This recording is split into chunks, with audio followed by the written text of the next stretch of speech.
ബീഹാറിൽ ഒന്നാം ഘട്ട വോട്ടെടുപ്പിന് 6 ദിവസം മാത്രം ശേഷിക്കെ പ്രചാരണം ചൂടുപിടിച്ചു. ഒരു കുടുംബത്തിന് ഒരു സർക്കാർ ജോലി എന്ന ഇന്ത്യ മുന്നണിയുടെ പ്രഖ്യാപനത്തിന് ചെക്കുവെച്ച് 1 കോടി തൊഴിലവസരം വാഗ്ദാനം ചെയ്താണ് NDA പ്രകടന പത്രിക പുറത്തിറക്കിയത്. കർഷകർക്കുള്ള ധനസഹായം 9,000 രൂപയാക്കി ഉയർത്തുമെന്നും പറയുന്നു. സ്ത്രീകൾക്ക് 2 ലക്ഷം രൂപ വരെ സംരംഭത്തിന് ധനസഹായം നൽകുമെന്നും NDA വാഗ്ദാനം ചെയ്യുന്നു.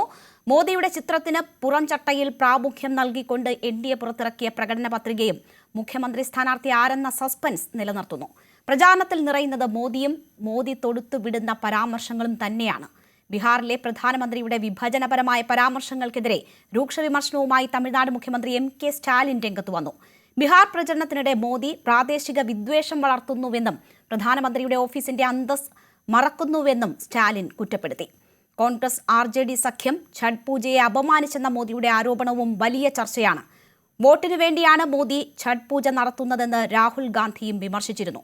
ബീഹാർ തെരഞ്ഞെടുപ്പിലെ വിജയം കേന്ദ്രത്തിലെ NDAയുടെ നിലനിൽപ്പിന് തന്നെ അനിവാര്യമെന്നിരിക്കെ മുൻതൂക്കം ആർക്കാണ്?